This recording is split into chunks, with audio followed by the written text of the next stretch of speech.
नमस्कार दोस्तों, welcome back to JD education. आशा करती हूँ आप सब बहुत अच्छे होंगे और अच्छे से अपनी प्रिपरेशन करेंगे। सो गाइस, आज हम लोग प्रोफेसर राजेंद्र सिंह, जिसको कि शॉर्ट फॉर्म में रज्जू भैया यूनिवर्सिटी के नाम से जानते हैं, आपके प्रयागराज में स्थित है, के बीएड सेकंड सेमेस्टर के फर्स्ट पेपर के एक नए लेक्चर की शुरुआत करने जा रहे हैं। तो गाइस, अगर अभी आप चैनल पर फर्स्ट टाइम आए हैं ना, तो प्लीज़ जरूर से चैनल को सब्सक्राइब करके रखिएगा, क्योंकि आने वाले समय में बीएड से रिलेटेड जितनी भी इंफॉर्मेशन होंगी, जितने भी अपडेट्स होंगी, जितनी भी क्लासेस एंड ऑल, हम पूरी कोशिश करेंगे कि हाँ आप तक ईजिली पहुंचा पाए। तो गाइस प्लीज़ जरूर से चैनल को सब्सक्राइब करके रखिएगा। एंड जिन्होंने सब्सक्राइब करके रखा है फिर तो बहुत अच्छी बात है। तो गाइस, आपको जिस भी टॉपिक को, जिस भी यूनिट को एंड जिस भी पेपर को कवर करना है ना, आप सिंपली चैनल पर विजिट करें एंड वहाँ से अपनी क्लासेस का एक्सेस कर सकते हैं। आइए हम लोग अपने लेक्चर की शुरुआत करते हैं। बट लेक्चर स्टार्ट करने से पहले want to say thank you all guys, because ना you guys supporting too much. Thank you so much guys, thank you so much for your love, for your support. ऐसे हम लोग एक दूसरे का सपोर्ट करते रहेंगे और आगे बढ़ते रहेंगे। Let's learn together and enjoy learning. तो गाइस, आज का हमारा जो टॉपिक है, जैसा कि आप देख पा रहे हैं, ये क्या है, मैकॉले मिनट 1835। तो ये आपके प्रीवियस ईयर में आया हुआ क्वेश्चन था, तो मैंने वहां से देखा, तो मुझे लगा नहीं मैं आपको स्पेसिफिक, देखिए मैंने थोड़ा थोड़ा इंट्रोड्यूस तो करा था जब मैं पूरे लेक्चर्स कवर करवा रही थी, बट जब पीवाई को सॉल्व करवाने के बाद मेरे को लगा नहीं इस पर मैं एक प्रॉपर क्लास लेके आऊँ, तो इस वजह से मैंने मैकॉले मिनट पर एक पूरी क्लास लाई है। और ये 1835 में इस मिनट का क्या कह सकते हैं, ये आया था। तो बिल्कुल हम लोग आज इसी टॉपिक को कवर करने वाले हैं। आइए वन बाय वन हम इसको कवर करते हैं, बट उससे पहले एक अपडेट आपको देनी थी गाइस। तो वो अपडेट क्या है, वो अपडेट ये है कि जैसा कि आप यहाँ पे देख भी पा रहे हैं कि यूपी बीएड 2026, यानी कि अगर आप लोग 2026-28 सेशन का हमारे साथ जुड़ करके बीएड करना चाहते हैं, अगर आपको यूपी से मीन्स हमारे साथ करना है, तो आप आए हमारे साथ जुड़े।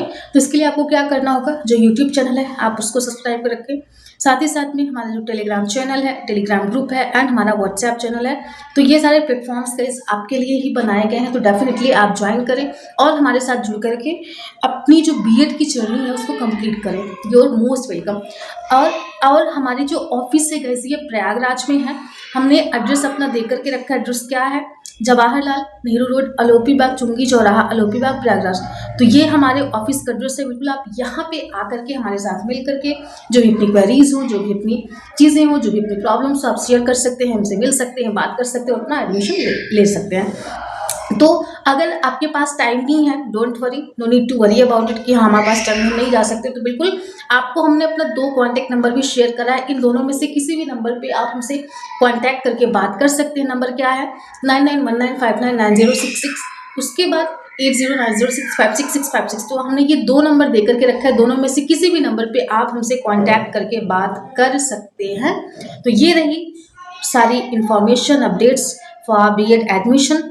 तो आइए हम लोग अपने लेक्चर की शुरुआत करते हैं। और आपको बिल्कुल भी परेशान नहीं होना है कि हमने सिर्फ इंग्लिश में या फिर हिंदी में, एक्चुअली हमने आपकी सारी की सारी नोट्स गाइस दोनों ही लैंग्वेज में तैयार करी। चूंकि मैं बीएड फर्स्ट सेमेस्टर का जब करवा रही थी ना, तो बहुत लर्नर्स हमारे कहते थे कि हमें इंग्लिश का चाहिए, हमें हिंदी का चाहिए। तो इस बार हमने जो नोट्स रेडी करी आपके दोनों लैंग्वेज में करी है। तो हिंदी वाले हिंदी के साथ पढ़ेंगे, इंग्लिश वाले इंग्लिश नोट्स। बट हमारी जो लेक्चर होती है ये बाइलिंगुअल होती है। आप जो भी समझ पाए उसको जरूर से समझने की कोशिश करिए। But still I tell you कि हाँ, you should know both language, Hindi and English as well. तो आइए शुरुआत करते हैं। तो सबसे पहले हम लोग इंट्रो देखते हैं। तो in the history of Indian education certain events completely transformed the direction of the education system. मतलब भारतीय इतिहास में कुछ ऐसी घटनाएं हुई हैं, कुछ ऐसे इवेंट्स हुए हैं जिन्होंने जो एजुकेशन सिस्टम है ना, इसको पूरा का पूरा क्या करके रखा है, चेंज करके रख दिया, इसको ट्रांसफॉर्म कर दिया है। The Macaulay minute was one such historic event. It was not merely an educational document but a British policy that deeply influenced Indian society, culture, language and education। ठीक, तो अभी इसकी हिंदी हम लोग ऊपर देखते हैं। तो प्रेजेंटेड ऑन 2 फरवरी 1835, मतलब इसको कब किया गया था, 2 फरवरी 1835 में थॉमस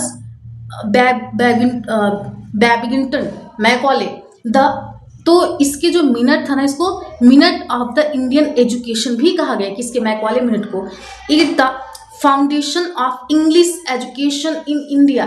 मतलब अब इसकी हिंदी हम लोग जब देखेंगे, तो अभी जस्ट आपको इंग्लिश में रीड करके बता देती हूँ After this policy, the aim of Indian education shifted from promoting traditional Indian knowledge to spreading Western education and the English language. The Macaulay Minute changed the Indian education system from Gurukuls, Sanskrit, Pathsala, and Madras towards modern English education due this policy English still has a strong influence in Indian society.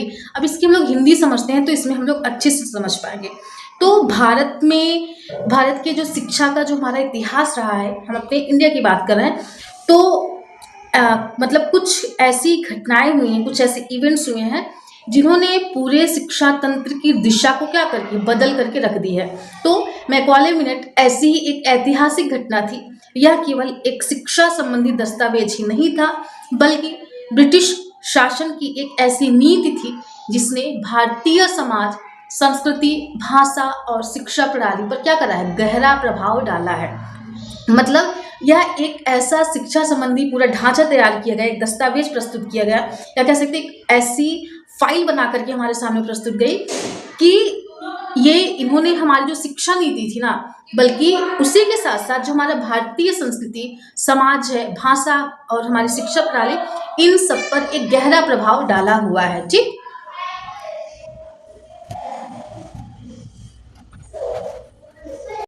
तो उसके बाद क्या होता है हम लोग देखते हैं। तो 2 फरवरी 1835 को थॉमस बैबगिंटन मैकॉले द्वारा प्रस्तुत, मतलब ये जो दस्तावेज दिया था इसका क्या नाम था कि मिनट ऑफ इंडियन एजुकेशन, मतलब इस मिनट का नाम ही यही था, मैकॉले मिनट जैसा कि नाम से पता। तो इसका पूरा नाम क्या था कि minute of education, sorry Indian education, ने भारत में अंग्रेजी शिक्षा की नींव रखी। इसके बाद भारतीय शिक्षा का उद्देश्य पारंपरिक भारतीय ज्ञान को बढ़ावा देना, मतलब बढ़ावा देना, उसी के साथ साथ ना होकर के पश्चिमी शिक्षा और अंग्रेजी भाषा का प्रसार भी। चूंकि ये अंग्रेज थे, ब्रिटिशर्स थे, तो इनका जो मेन फोकस था कि यहाँ पर इंग्लिश शिक्षा को बढ़ावा देना, अपनी चीज़ों को, अपनी संस्कृति को, अपनी बातों को रिप्रेजेंट करना, कहाँ पर, हमारी इंडियन सोसाइटी, हमारे भारतीय समाज में, है ना। तो होता क्या है कि मैकॉले मिनट ने भारतीय शिक्षा व्यवस्था को गुरुकुल, संस्कृत पाठशाला और मदरसा प्रणाली से हटाकर आधुनिक अंग्रेजी शिक्षा की ओर क्या किया, प्रॉपर मोड़ दिया, मतलब एक नया मोड़ दे दिया। तो इसी नीति के कारण आज भारत में अंग्रेजी भाषा का इतना व्यापक प्रभाव हमें देखने को, जैसे today we are like talking in English, जैसे हम बोल पा रहे सर, तो कहीं ना कहीं इस मैकॉले मिनट की बहुत बड़ी देन है ना। देखिए कोई भी चीज़ 100% अच्छी नहीं होती है, 100% वो खराब भी नहीं होती है। तो इन्होंने अपना इस तरीके से हमारे लिए योगदान दिया, और हमारी जो गुरुकुल थे, जो मदरसास थे, इन सारे जो हमारी चीज़ें थी, इसको क्या करें, इन्होंने बदल के रख दी। ठीक, आइए हम लोग नेक्स्ट चलते हैं। मैकॉले मीन्स जो मैकॉले थे ये कौन थे, हु वॉज मैकॉले, आइए देखते हैं। तो थॉमस बैबगिंटन मैकॉले एक प्रसिद्ध ब्रिटिश इतिहासकार थे। ये एक इतिहासकार थे और निबंधकार थे, राजनीतिज्ञ थे और कानून विशेषज्ञ भी थे। क्योंकि इतना बड़ा मिनट लाने वाला जो व्यक्ति होगा ना, वो नॉर्मल हमारी आपकी तरह तो नहीं होगा, डेफिनेटली वो एक बड़ा, मतलब उसके पास अच्छी नॉलेज होगी, उसके पास अलग अलग मल्टीपल वे में उसके अंदर सोचने की, समझने की, चीज़ों को करने की, रिप्रेजेंट करने की क्षमता होगी। तो इसी वजह से इन्होंने थोड़ा सा रिफॉर्म लाया, ट्रांसफॉर्म कर रहा है। तो उनका जन्म 25 अक्टूबर 1800 को इंग्लैंड में हुआ था। ठीक, वे ब्रिटिश संसद के क्या थे, सदस्य थे, और 1834 में उन्हें भारत की गवर्नर जनरल परिषद, मतलब गवर्नर जनरल ऑफ काउंसिल का विधि सदस्य, मतलब लॉ मेंबर बनाकर भारत भेजा गया था। किसको, ये लॉर्ड थॉमस बैबगिंटन मैकॉले को क्या बना करके, ये गवर्नर जनरल ऑफ काउंसिल किसके, इंडिया के, तो बनाकर इनको हमारे यहाँ भेजा गया। तो भारत आने के बाद इन्होंने क्या किया कि हमारी जो भारतीय शिक्षा प्रणाली थी ना, इसका इन्होंने अच्छे से अध्ययन किया। फिर इनको लगा कि नहीं, अब इसमें पश्चिमी शिक्षा को भारत में लागू करने का समर्थन किया। इन्होंने भाई ये गवर्नर जनरल बन करके हमारे काउंसिल किया गया, तो इनको लगा कि ये लोग तो संस्कृत पढ़ते हैं, पाठशाला में पढ़ते हैं, गुरुकुल में पढ़ते हैं, मकतब मदरसास में पढ़ते हैं, और इनका संघ होता है इनका, तो हम उससे थोड़ा सा आगे चल करके इन्होंने हमारे यहाँ पर अपने वहाँ की जो पाश्चात्य संस्कृति, जो वहाँ का स्कूल का सिस्टम था, जो कॉलेज का सिस्टम था, जो सिलेबस थे, इन सारी चीज़ों को हमारे यहाँ पे भी लागू करने का समर्थन किया। तो मैकॉले भारतीय भाषाओं और पारंपरिक भारतीय ज्ञान को कम महत्व देते थे। भैया इनके अंदर क्या था कि इनको लगता कि नहीं, ये लोग तो कुछ नहीं पढ़ते, इनको तो कुछ नहीं पता, ऐसा वैसा दुनिया भर की इनकी सोच होती थी। तो इनका मानना था कि पश्चिमी साहित्य, विज्ञान और दर्शन भारतीय ज्ञान के क्या थे, उससे श्रेष्ठ थे। मतलब ये उनका, किसका, मैकॉले की सोच थी कि हमारी जो पश्चिमी साहित्य है, मीन्स हमारा जो अपना लिटरेचर है, हमारा जो अपना साइंस है, वो इनके यहाँ, किसके, जो भारतीय दर्शन है, जो इंडियन फिलॉसफी है ना, इससे बहुत अच्छी है, ऐसा उनका मानना था। लेकिन एक्चुअली ये गलत था। हम तो भैया इसकी पूरे सपोर्ट में, वो गलत था। हमारे यहाँ से ही चीज़ें निकल के आपके यहाँ गई थी, फिर भी आप कैसे कह सकते कि नहीं हम अच्छे थे? नहीं था, हमारे यहाँ से लोग निकल के आपके यहाँ गए थे, तब आप इसको अच्छा बोल सकते थे। तो ये ऐसा उनका मानना था। अब हम थोड़ी सी क्या देख लेते हैं, मैकॉले मिनट की जो पृष्ठभूमि है, एक बार उस पर एक नज़र डालते हैं, आइए देखते हैं।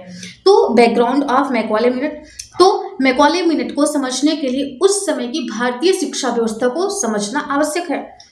मतलब अगर हमें मैकॉले मिनट को समझना है तो सबसे पहले हमें क्या ध्यान देना कि हमारे भारतीय जो शिक्षा थी, जो हमारी भारतीय शिक्षा थी उस टाइम पर वो कैसी थी, एक बार हमें उसको देखना होगा ना। तो ब्रिटिश शासन की शुरुआती समय में भारत शिक्षा के मुख्यतः 3 रूप, मतलब भारत जो हमारी भारतीय शिक्षा थी वो 3 रूपों से प्रचारित प्रसारित थी, या फिर बच्चों को दी जाती थी, या फिर अध्ययनकर्ता, जो अध्ययन लेने वाला था, उसको दिया जाता था। सबसे पहला क्या थी, सबसे पहले गुरुकुल प्रणाली थी, दूसरा मदरसा शिक्षा थी, और तीसरा पारंपरिक स्थानीय शिक्षा।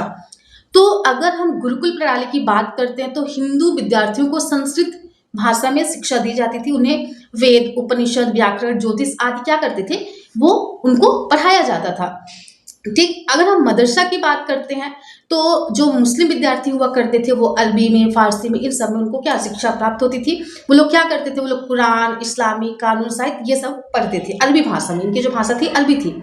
और जो पारंपरिक स्थानीय शिक्षा थी, जैसे गांव में छोटी छोटी पाठशालाएं बनाई जाती थी, आज के टाइम पर अगर देखें तो ट्यूशन खोले जाते हैं, तो उसी तरीके से छोटी छोटी पाठशालाएं बनाई जाती थी और स्थानीय भाषाओं में पढ़ाई होती थी।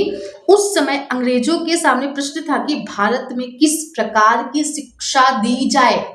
मतलब जो इनकी गुरुकुल प्रणाली, मदरसा प्रणाली, पारंपरिक स्थानीय शिक्षा, इसको हम कैसे, इससे थोड़ा सा डाइवर्ट होकर के हम अपनी चीज़ों को कैसे इन्वॉल्व कर सकते। तो ये मैकॉले मिनट की पूरी पृष्ठभूमि रही, तो इस पर इन्होंने अध्ययन करा। उसके बाद से इनको लगा कि नहीं, अब हम इसमें कुछ रिफॉर्म करते हैं, तो इस तरीके से इनकी सोच रही। ठीक, ये इसकी इंग्लिश है, आप इंग्लिश देख लीजिएगा। अब हम लोग देखते हैं, फिर एक कंट्रोवर्सी हमें देखने को मिलती है, वो क्या है, आइए एक बार इसको देखते हैं। गाइस ये वीडियो थोड़ी सी बड़ी होगी, चूंकि ये मिनट बहुत बड़ा था, तो हमें लगा कि नहीं, अगर इस पर दीर्घ उत्तरीय लॉन्ग आंसर टाइप क्वेश्चन आते हैं तो definitely it would going to great help for you, तो इसलिए मैंने इसको करा। तो ओरिएंटलिस्ट और एंग्लिसिस्ट विवाद, मतलब ओरियंटलिस्ट और इनके बीच में जो कंट्रोवर्सी थी, आइए देखते हैं। सबसे पहले हम लोग ओरिएंटलिस्ट की बात करते हैं। ठीक, तो 1830 के दशक में होता क्या है कि ब्रिटिश अधिकारियों के बीच शिक्षा को लेकर के 2 विचारधाराएं हैं। मतलब जो ब्रिटिश अधिकारी थे ना, उनके बीच में ऐसी 2 विचारधाराएं हैं। जैसे फॉर एग्जाम्पल, जैसे ये ब्रिटिशर्स थे ना, तो ब्रिटिशर्स यहाँ पर 2 विचारधाराएं निकल करके हमारे सामने आती है। वो कौन थी? सबसे पहले हम लोग ओरिएंटलिस्ट की बात करते हैं। तो ये लोग भारतीय संस्कृति और भाषाओं के समर्थक थे। जो ओरिएंटलिस्ट थे वो क्या कहते थे कि जो भारतीय संस्कृति है, जो यहाँ की भाषा है, इसका हम समर्थन करते हैं। उनका ये कहना था कि हमारी पाश्चात्य संस्कृति, हमारी पाश्चात्य साहित्य यही श्रेष्ठ है, ये गलत है। नहीं, वो भी है, बट साथ साथ में इनकी जो अपनी भारतीय संस्कृति है, इनकी जो भाषा है, वो भी अच्छी है। वे क्या चाहते थे? वे चाहते थे कि शिक्षा संस्कृत, अरबी और फारसी दोनों भाषा, मतलब इन सब में दी जाए। मतलब हमारे यहाँ जो पहले से चलता आ रहा है उसको हम चलने दें, और भारतीय ज्ञान परंपरा को संरक्षित किया जाए। मतलब हमारे यहाँ की जो ज्ञान परंपरा है इसको संरक्षित, इसको संजो करके रखा जाए, इसको डिस्ट्रॉय नहीं किया जाए, और भारतीय संस्कृति को महत्व मिले। तो प्रमुख जो ओरिएंटलिस्ट में नाम जिनका लिया जाता है वो कौन है? वो H.T. प्रिंसिप हैं, विलियम जोन्स हैं और जोनाथन डंकन। तो ये कुछ प्रमुख ओरिएंटलिस्ट थे जिनके नाम हमने यहाँ पर देखे हैं। तो ये अगर आप इसको याद कर लेंगे, देख लेंगे, तो डेफिनेटली आपके एग्जाम में इससे अच्छा हेल्प मिलेगा और डेफिनेटली आप अच्छे मार्क्स गेन करेंगे। अब हम लोग बात करते हैं एंग्लिस्ट की, है ना। तो इनका क्या, जो ओरिएंटलिस्ट है वो हमारी भारतीय संस्कृति का समर्थन करते हैं। अब देखते हैं ये क्या करते हैं। तो ये लोग क्या किए कि जो ये समर्थक थे, ये अंग्रेजी भाषा और पश्चिमी शिक्षा के समर्थक थे। कौन? ये जो एंग्लिश थे। तो ये क्या चाहते थे? वे चाहते थे कि शिक्षा अंग्रेजी माध्यम से ही हो। मतलब हमारी जो गुरुकुल प्रणाली, जो मदरसा प्रणाली, जो पारंपरिक शिक्षा प्रणाली, इन सब से नहीं, बल्कि जो इसका माध्यम हो शिक्षा का, वो अंग्रेजी हो। तो पश्चिमी विज्ञान और साहित्य पढ़ाया जाए, मतलब जो उनके यहाँ का है वो हमारे यहाँ आकर के पढ़ाया जाए। तो भारतीयों को आधुनिक बनाया जाए, मतलब जो हम इंडियन थे, हमें क्या करते, वो मॉडर्न, मतलब अपनी चीजों को कुल मिलाकर के हमारे ऊपर थोपना चाहते थे, ऐसा कह सकते हैं। तो प्रमुख एनालिस्ट में जैसे चार्ल्स ट्रेवेलियन मानते हैं, थॉमस मैकॉले, तो ये सब लोग आते हैं इनकी कैटेगरी में। आइए अब हम लोग नेक्स्ट चलते हैं। नेक्स्ट ये इसकी इंग्लिश है गाइस, आप देख लीजिएगा, एक बार मैं रीड कर देती हूँ। तो during the 1830s two groups of British officials had different opinions regarding the education in India। वही कि दो अलग अलग विचारधाराएं थी, पहला था ओरिएंटलिस्ट था, दूसरा था एंग्लिस्ट था। जो ओरिएंटलिस्ट था वो हमारी भारतीय शिक्षा परंपरा को समर्थन करता था, बट ये चाहते थे कि जो शिक्षा का माध्यम हो वो इंग्लिश होना चाहिए। They supported Indian culture and language. They wanted education in Sanskrit, Arabic, Persian, and preservation of Indian knowledge, traditions, importance to Indian culture। तो मेजर जो ओरिएंटलिस्ट थे वो हमने ऊपर बता ही दिया था। और यहाँ पर ये they all people support English language and western education. They wanted to English medium education, teaching of western science and literature. तो ये ओरिएंटलिस्ट और एंग्लिस्ट के बीच में हमने फर्क देखा है। अब हम लोग देखते हैं कि ये मैकॉले जो मिनट है ये आया कब था। आइए एक बार देखते हैं। तो ये आया कब था? वर्ष 1835 में, और इसकी डेट क्या थी? वो 2 फरवरी 1835 थी। और ये लागू कब होता है? 7 मार्च 1835। मतलब 2 यानी कि ये 1 महीने 4 दिन बाद क्या होता है? ये लागू हो जाता है। जैसे शादी करते हैं तो पहले हम लोग लड़की लड़का देखते हैं, फिर क्या एंगेजमेंट करते हैं, फिर शादी करते हैं ना। तो इस तरीके से ये वर्ष तो 1835 ही था, बट ये तिथि थी 2 फरवरी 1835। बट इसको लागू कब किया गया, वो मतलब इसकी शादी कब करी है? तो 7 मार्च 1835 में इसकी स्थापना की गई। तो गवर्नर कौन थे? गवर्नर जनरल वही लॉर्ड विलियम बेंटिक। और लेखक कौन थे? Thomas Babington Macaulay. तो ये चीज़ें हमें बिल्कुल याद करके रखनी है गाइस, इसको नहीं भूलना है, क्योंकि एग्जाम में ये सारे पॉइंट्स हैं जो आपको अच्छे मार्क्स दिला सकते हैं। आइए अब हम लोग देखते हैं कि ये आया क्यों था। Reason is behind what was the reason. तो देखते हैं। तो सबसे पहले प्रशासनिक आवश्यकता के लिए तो देखते हैं, ब्रिटिश सरकार को ऐसे भारतीय कर्मचारियों की आवश्यकता थी जो, मतलब जो ब्रिटिश सरकार थी ना, वो क्या चाहती थी कि हम ऐसे कर्मचारी ढूंढ पाए जो अंग्रेजी भाषा समझ सके और ब्रिटिश प्रशासन में क्लर्क, अनुवादक और अधिकारी के रूप में मतलब काम कर सके। कुल मिलाकर के उनको अपना काम निकलवाना था। वो हमारे पॉइंट ऑफ व्यू से नहीं था, वो एक्चुअली वो वही ना कि अपनी कठपुतली बनाना, तो कठपुतली बना करके हम भारतीयों को यूज करना चाहते थे। तो ये सबसे पहले ये प्रशासनिक आवश्यकता इनको लगी थी, इस वजह से। फिर दूसरा, ब्रिटिश संस्कृति का प्रसार, एक्चुअली वो हमारे नहीं, वो अपने लिए करने आए थे, ठीक। तो ब्रिटिश शासक भारत में अपनी संस्कृति, विचारधारा और सभ्यता का प्रसार करना चाहते थे। फिर तीसरा कारण जो है वो है आर्थिक कारण, मतलब अंग्रेज कम खर्च में भारत पर शासन करना चाहते थे। यदि भारतीय अंग्रेजी शिक्षा प्राप्त कर ले तो वे कम वेतन में प्रशासनिक, मतलब वही ना कि आर्थिक कारण था कि इनको हम अंग्रेजी भाषा सिखा करके लेके जाएंगे, इनको थोड़े पैसे, जहाँ 10 रुपए की आवश्यकता वहाँ 5 रुपए देकर इनको बहका करके अपना काम निकलवा लेंगे। तो वही अपना बचाव के लिए, अपने आप को आगे बढ़ाने के लिए लोग ऐसा करना चाहते थे। फिर पश्चिमी ज्ञान को, वही ना कि जो एंग्लिस्ट ना वो यही कहते थे कि भैया शिक्षा का माध्यम इंग्लिश हो, तो वही कि पश्चिमी ज्ञान को श्रेष्ठ मानना। तो मैकॉले का मानना था कि पश्चिमी विज्ञान साहित्य भारतीय शिक्षा से बेहतर है, ऐसा इनका मानना था। फिर ईसाई मिशनरियों का प्रभाव, अब इस पर क्या होता है देखते हैं कि कई ईसाई मिशनरी भारत में पश्चिमी शिक्षा और ईसाई धर्म का प्रचार भी करना चाहते थे। तो ये सारे कारण थे, ये सारे रीजन थे जिसकी वजह से ये आया। अब हम लोग चलते हैं, इसकी इंग्लिश है गाइस, आप देख लीजिएगा। अब मैकॉले का जो सबसे फेमस स्टेटमेंट है ये बहुत ज़्यादा इंपॉर्टेंट है। I am going to write, it's important, तो you guys have to read it and also you have to learn. तो मैकाले का जो प्रसिद्ध कथन था वो क्या था कि उन्होंने कहा हमें एक ऐसा वर्ग तैयार करना चाहिए जो रक्त और रंग से भारतीय हो लेकिन रुचि, विचार, नैतिकता और बुद्धि से अंग्रेज हो। Means we must create a class, a person Indian in blood and colour but English in taste. तो आज के टाइम पर वही चीजें हो रही कि हम लोग टेस्ट में तो इंग्लिश आ रहे हैं ना, opinion, morals and intellect. These statements reflects the real objective of British educational policy. तो ये मैकॉले का प्रसिद्ध कथन था और ये एग्जाम में आता भी है। बाय द वे इस पे क्वेश्चन कर दिया मैकॉले मिनट को जो मैकॉले का जो स्टेटमेंट है इसको व्याख्या करिए, तो आप ये आपके लिए हेल्पफुल रहेगा। अब हम देखते हैं कि मैकॉले मिनट की कुछ प्रमुख सिफारिशें थी, वो क्या क्या थी आइए देखते हैं। मतलब major recommendations of Macaulay minute. तो सबसे पहले देखते हैं अंग्रेजी शिक्षा को बढ़ावा और उच्च शिक्षा अंग्रेजी भाषा में दी जाए, पहला इनका रिकमेंडेशन था। मतलब अंग्रेजी शिक्षा को कुल मिलाकर के पाश्चात्य संस्कृति को अपनी चीज़ों को बढ़ाना है और जो शिक्षा दी जाए उसका माध्यम क्या वो इंग्लिश होना चाहिए। फिर पश्चिमी ज्ञान को वही प्रसार और पश्चिमी विज्ञान, दर्शन, साहित्य को पढ़ाया जाना चाहिए। तो कुल मिलाकर के वही अपनी चीज़ों को आगे करना और हमको कठपुतली बना करके यूज करना। फिर भारतीय भाषाओं की उपेक्षा, संस्कृत और फारसी शिक्षा में सरकारी खर्च कम किए जाएं। ठीक, कुल मिलाकर के जो संस्कृति है भारत की, जो हमारी जो संस्कृति भाषा है, जो हमारी फारसी भाषा है, इनको क्या करिए, इनकी उपेक्षा की जाए और अपनी बातों को आगे रखा जाए, अपनी लैंग्वेज को, अपने आप को वही।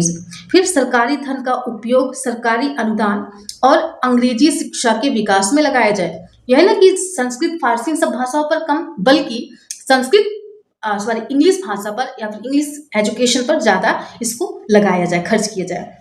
फिर उच्च वर्ग को शिक्षित करना, फिर पहले उच्च वर्ग को शिक्षा दी जाए ताकि वे आगे समाज को शिक्षित कर सके। तो ये सारी चीज़ें कुछ इनकी प्रमुख सिफारिशें थी। ये इंग्लिश है, आप देख लीजिएगा। अब हम देखिएगा, इसमें इस वजह से दोनों लैंग्वेज नहीं कर रहा हूँ क्योंकि ये वीडियो बहुत लंबी हो जाएगी तो आप लोग बोर होने लगेंगे। हम PDF आपको टेलीग्राम पे दे देंगे तो आप इजीली वहां से इसको देख लीजिएगा। हम लोग आगे बढ़ते हैं। अब यहीं पर एक थियोरी आती है, इस पर भी क्वेश्चन आया था अगर आपने PYQ वाली क्लास देखी है तो, डाउनवर्ड फिल्ट्रेशन थ्योरी। तो ये थ्योरी आपके एग्जाम में पूछी गई थी कि डाउनवर्ड फिल्ट्रेशन थ्योरी के बारे में विवेचना करिए। तो ये यहीं से आती है, मैकॉले मिनट से। आइए देखते हैं।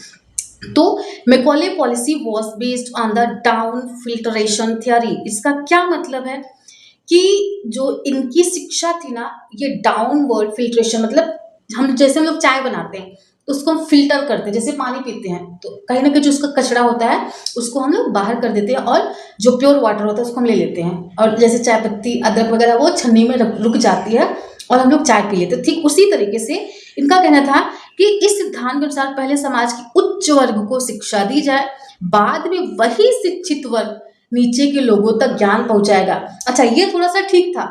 देखिए, हर किसी के पास उतना यूनिवर्सिटी में या फिर हायर एजुकेशन प्राप्त करने की इकोनॉमिकली उनकी कंडीशन इतनी अच्छी नहीं होती है, तो इस वजह से ये थोड़ा सा कि पहले उच्च वर्ग शिक्षित कर देंगे, फिर उसके बाद वो धीरे धीरे निम्न वर्ग को भी शिक्षित करना शुरू कर देंगे। तो ये डाउन फिल्ट्रेशन थियरी का वो रहा।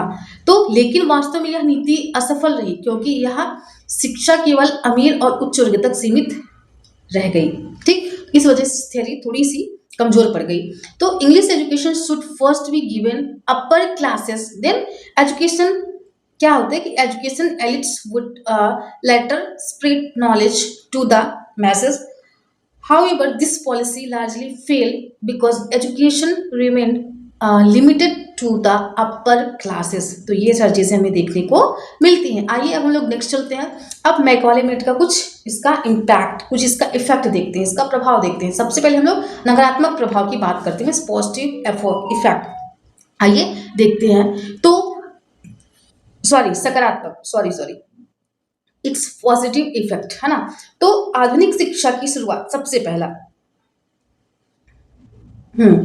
तो भारत में आधुनिक शिक्षा प्रणाली क्या हुई, विकसित हुई। डेफिनेटली आज हम लोग इंग्लिश बोल रहे हैं और हम लोग कहीं भी आ रहे हैं, जा रहे हैं, तो इंग्लिश का जो हम इस लैंग्वेज को सीख पा रहे हैं कहीं ना कहीं उनकी देन है ना। फिर विज्ञान और तर्क का विकास, ठीक, तो वैज्ञानिक दृष्टिकोण बढ़ा। उसके बाद राष्ट्रीय चेतना का विकास, ठीक, तो अंग्रेजी शिक्षा के कारण भारतीयों में स्वतंत्रता, समानता और लोकतंत्र के विचार फैले। फिर सामाजिक सुधार आंदोलन, मतलब राजा राम मोहन राय जैसे सुधारकों को पश्चिमी शिक्षा से प्रेरणा मिली, है ना। राजा राम मोहन राय को भी इनसे कहीं ना कहीं प्रेरणा मिली। तो देखिए हर कोई एक दूसरे से इंस्पायर होता है। वो अब ऐसा नहीं कि हम लोग बस, कहीं ना कहीं इंडियन से भी वो लोग, कौन से जो ब्रिटिशर्स होते हैं इंस्पायर होते हैं, वो होते रहते हैं। उसके बाद अंग्रेजी भाषा का विकास। अंग्रेजी आज वैश्विक भाषा बन चुकी है, जिसका लाभ भारत को भी क्या हुआ है, मिला हुआ है। अब ये इसके पॉजिटिव रहे। अब इसके हम नेगेटिव इफेक्ट्स की बात कर लेते हैं एक बार। तो अगर हम बात करते हैं नेगेटिव इफेक्ट्स की, तो इंग्लिश है, आप देख लीजिएगा, हम लोग हिंदी में देखते हैं एक बार।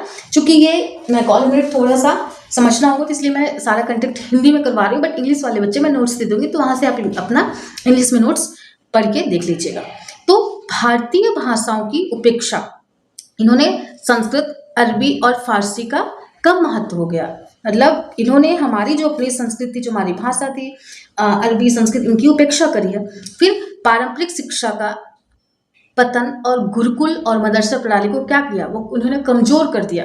फिर सांस्कृतिक हीन भावना हमारे भारतीयों में क्या करी, अपनी संस्कृति के प्रति हीन भावना उत्पन्न हुई। आज भी हम लोग देखते हैं, कई बार हमने बहुत सारे ऑफिस में देखा है कि अगर आप हिंदी में बात करोगे ना, तो आपको क्या, उनको लगता है कि नहीं, इनको तो कोई नॉलेज ही नहीं है, आपको इंग्लिश में बात होनी चाहिए। तो कहीं ना कहीं वो उसको देख करके हमें लगता है कि इंग्लिश सीखनी चाहिए, तो हमारे अंदर हीन भावना होती है कि अरे हमें इंग्लिश नहीं आती, ओ माय गॉड, हम तो फिर एजुकेटेड ही नहीं है। तो ये उनमें ये भावना विकसित होती है।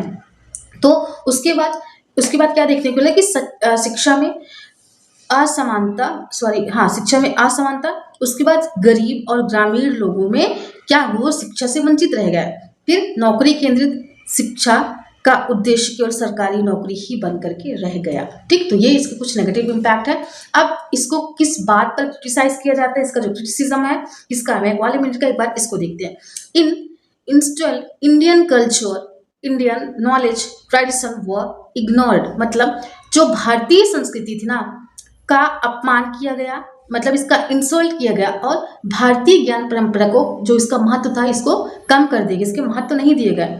तो education became overly dependent on English, the policy eastern British rule, development of Indian language suffered. इसमें होता क्या है कि यह जो नीति थी ना, ये ब्रिटिश शासन को मजबूत करने का माध्यम थी, और भारतीय भाषाओं के विकास में बाधा उत्पन्न हुई। इस वजह से इस पॉइंट्स को लेकर के क्रिटिसाइज किया जाता है। डेफिनेटली ये सच्चाई भी है, क्योंकि इन्होंने अपनी चीज़ों को, अपने आप को आगे बढ़ाने की बात करी, रादर देन हम लोगों के बारे में, मीन्स हम भारतीय के बारे में। अब हम लोग देखते हैं कि वुड डिस्पैच के साथ इनका क्या, अभी हम लोग आगे वुड डिस्पैच पे भी एक क्लास लेंगे, है ना। तो ये हम लोग मैकॉले मिनट कर रहे हैं, फिर आगे की हमारी जो क्लास होगी हम लोग वुड डिस्पैच के बारे में पढ़ेंगे, तो उसमें आपको अच्छे से क्लियर हो पाएगा। तो इससे ये कैसे संबंधित था, तो 1835 में मैकॉले मिनट आया था, और ये 1854 में आया था। का वुड डिस्पैच मैकॉले की नीति का विस्तृत रूप था, इसको एक्सटेंड किया।